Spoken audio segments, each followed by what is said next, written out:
Our next speaker today is Lisa Nemcheck, and Lisa is involved in a very interesting study. Lisa, can you tell us a little bit more? Yes, hi everybody. My name's Lisa Nemcheck. I'm very, very interested in the male breast cancer journey. I have breast cancer, and my young male cousin had breast cancer, and his experience was so different than mine. And he died at 38 years old. And as you can see, I'm still here.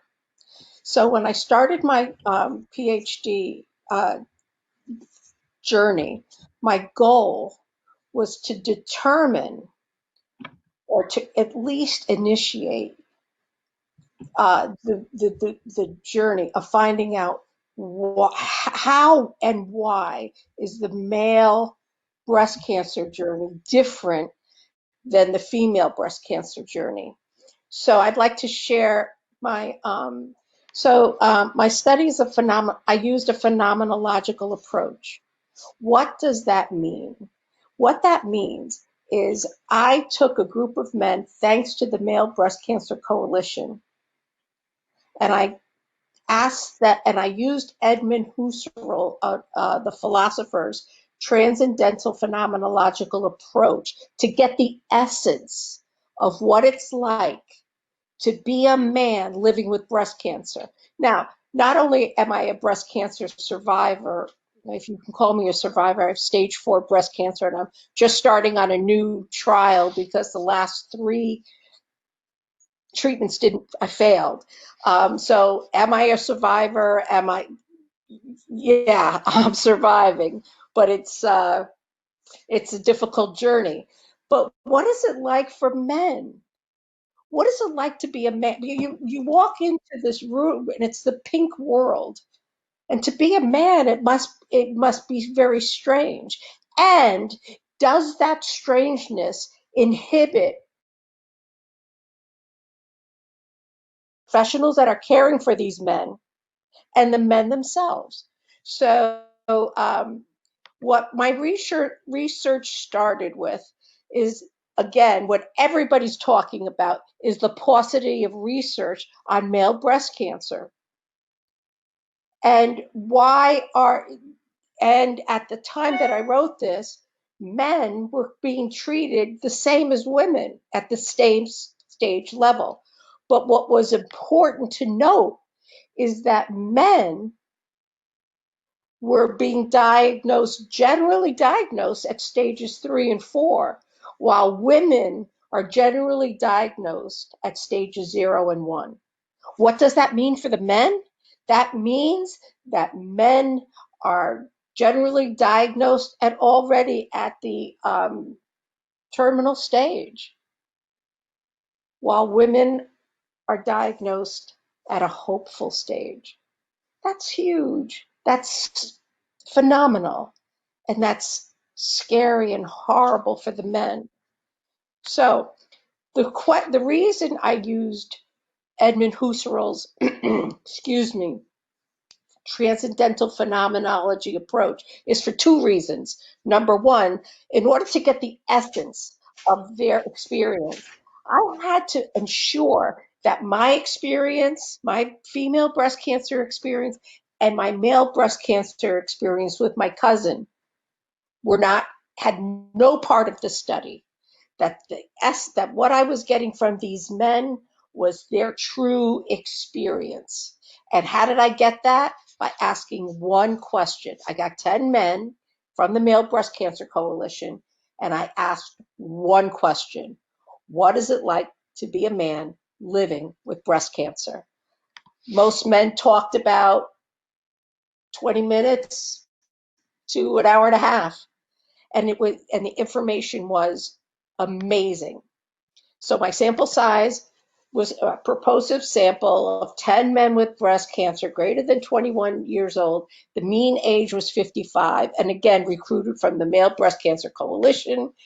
I got approval from the Yukon IRB, and the first 10 men who responded and met the criteria, oh, thank you.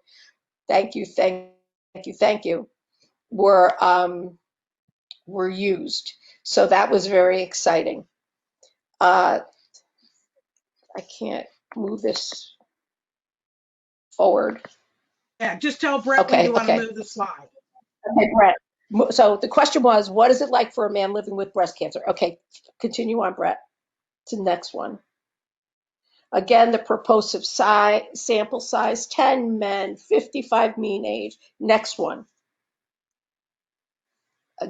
And the next one. I talked about that already. Oh, one thing. The men, I use Zoom. So what I did was I was able to record with their approval their journey, their story.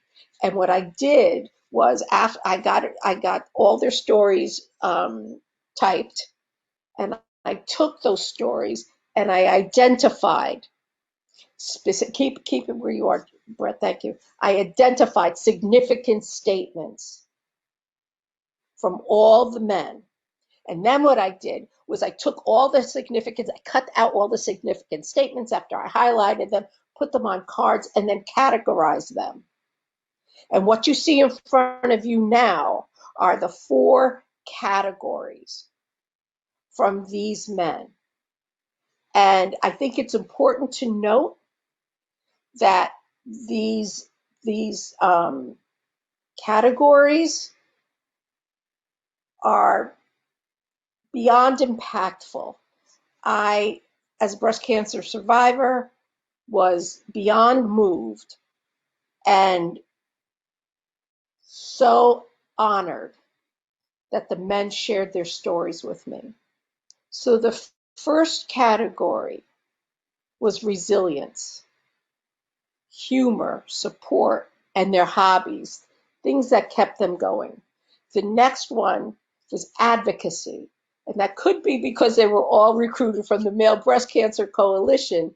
But it's interesting when I share the significant statements from these different categories. And then the next one was pain, and the next one was masculinity. So if you can go to the next slide, please. Okay, resilience.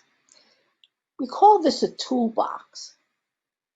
The reason why we call this a toolbox is because one of the men said, I have a toolbox. And in that toolbox, I take from it what I need in order to remain resilient. One man hope, because the future doesn't exist anymore. What only exists is now. And actually, that is very freeing. I can control today. Another man said, you're scared they're gonna, they're gonna find something. But if they do, they do. If they don't, they don't. But I mean, if they do, I'll fight again. The resilience. There were other comments, but I limited the significant statements to the ones that were, in my opinion, the most significant. The resilience of these men was amazing. And thanks, Brett, perfect. And then the sub-theme of resilience was support. And this was one of the most surprising things I learned from this study of how the men in this group admire, lean on, and value the support of their families. It was beautiful. One man, speaking of his wife, said, she's a big part of who I am, and I always get a little upset when I talk about her because she has to sacrifice just as much as I do. Another man said, I was gonna, put something on social media, on Facebook, and my finger hovered over the button for probably like 10 minutes because I was not sure what kind of reaction I was going to get. Well, let me tell you, that man got so much love from the people in his support group that he was just relieved. Number one, that he could tell people that he had breast cancer because he felt it was a female disease. And number two, the love and support he got from those people was so wonderful to him. And another very important thing, because I don't know if I said this, but I'm a nurse. So I published this in one of the nursing oncological journals, because it's important for doctors to know how impactful their behavior is for the patients and the patients' families. One man said, the support you got from the doctors, and especially the cancer care nurses, both male and female, was excellent. It really was. It was just, there's so much information given to you by the nurses. Okay, the next one. Next slide, please. Humor. This didn't surprise me because but it did encourage me and made me laugh of how many of the men in the group used their humor in their toolbox. One man said, if I have to go to the emergency room, I'll just wrap myself up and go back up there and sit there, lay there, and they'll just give me pain meds and I can make jokes. And another man said, if it's such a thing as having a good time when you're getting chemo, that's what we did. It was him and his partner.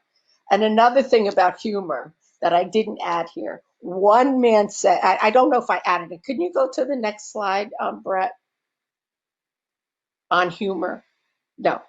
Okay. I want to talk about this other piece of humor. One gentleman, there was not a male group or in his area, but there was a female group in his area, so he joined it. And one of the things that they were doing to raise money was to go topless in the water. And he was a little unsure if he wanted to join the women, so he asked the group leader if it was okay if he joined, and he did. And he had a great time. They had a great time. And it just goes to show you how humor is so impactful to keeping men resilient. Another theme under resilience is singing, fishing, and motorcycles. You can go on, but one of the men in the group belongs to the Memorial Sloan Kettering Choir. Now, I go to Memorial Sloan Kettering, and I didn't even know they had a choir, but it was great. So Advocacy and Mentors, very important. One man said, I typed in male breast cancer, and it said when he was diagnosed, I typed in male breast cancer, and it said nothing found. And it said, do you mean male breast cancer? Another man said these men were at a loss right out of the gate because they had no idea they had male breast cancer.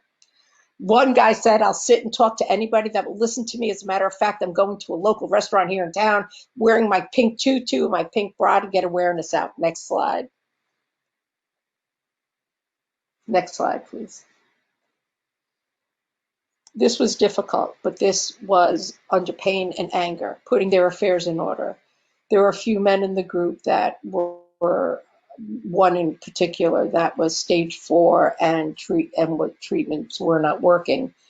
And he just said, kills you physically and mentally and sexually. And I'm lucky I got a good wife, because I can see that type of thing putting a lot of pressure on your wife and relationships. And the man that was actively dying said, I started planning for what it's going to be when I'm not here. And initially it was very painful, very scary. There's a lot of crying, watching my wife cry, my daughter sob up. So this is another thing that really impacts men and their breast cancer journey. Next slide, because I'm running late. Okay.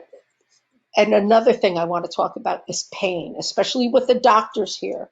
Men experience pain. They may not say it to you, but if you really look at them, you can see they're sweating, they're anxious, and pain is such a negative impact that they're afraid to go back to the doctors because of the fear of what's going to happen. So there are things that we can do about that. Next slide. But pain and fear is very difficult. The last theme I want to talk about is masculinity. There's a gentleman in the group who got breast cancer in the 70s in Vietnam. And here he is in a MASH unit where all these kids are blown up with no legs, no arms, no nothing, and he has breast cancer. So it impacted his entire life. He would only wear T-shirts to the beach, and it impacted his sexual life. And when people would ask him what happened to him, he would say, there were even times when I told them I got knifed. And I said somebody put a knife to me. And it was true. Somebody did. So that's how embarrassed he was. And the last slide I want to talk about is the slide for health strategies for healthcare workers.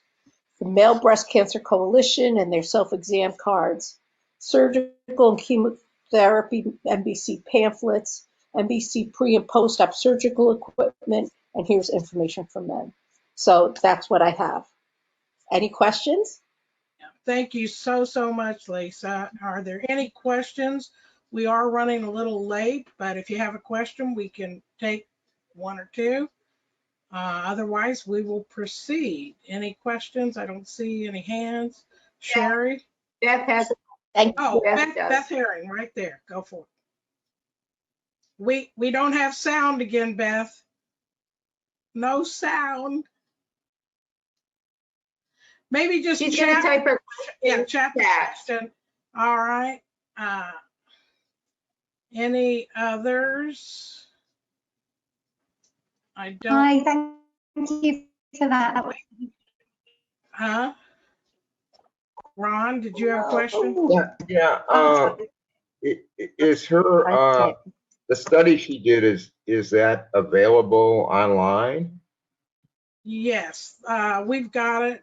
Lisa, we have the study to share. You do. You Yeah, do. We'll share it out. I have it. I'll share it to everyone later. And I can't thank Peggy enough, because one of the things that most of the men said, that when they called Peggy because they finally got some kind of information, that they cried, and they will never forget how wonderful Peggy was to them. And it started a positive breast cancer journey for them. So Peggy, Well, the whole congratulations. crew here, and I thank you, but we can't do it alone. It takes every single one of us, and getting more and more of the guys like Ron stepping up to set up the men's group. It's helping to make a big difference for all of our guys. And it's a great situation. So, all right. Did you, Beth, did you hear? We do have Beth's question. Lisa, Beth Henning actually says, thank you so much. I'm wondering if you reflected on your role as a female while researching men with breast cancer. I did, and that's why I chose Edmund Husserl, the philosopher's philosophy on transcendental phenomenology. What I did, Beth, while I was in school and while I was researching, is write down all of my ideas and suppositions about male breast cancer. I still have that journal because I didn't want any of my ideas to skew the data or the stories of these wonderful, brave men. That's wonderful. And Lisa, if you can, in the chat window, if you have a link that you could share to the study, that would be great. Otherwise, I'll share it out later. Yeah, just share it out later. That would be Okay, fun, because I that'd don't be know how to great. link for it. That'd be great. Thank you guys so much. Thank you. Peggy. you.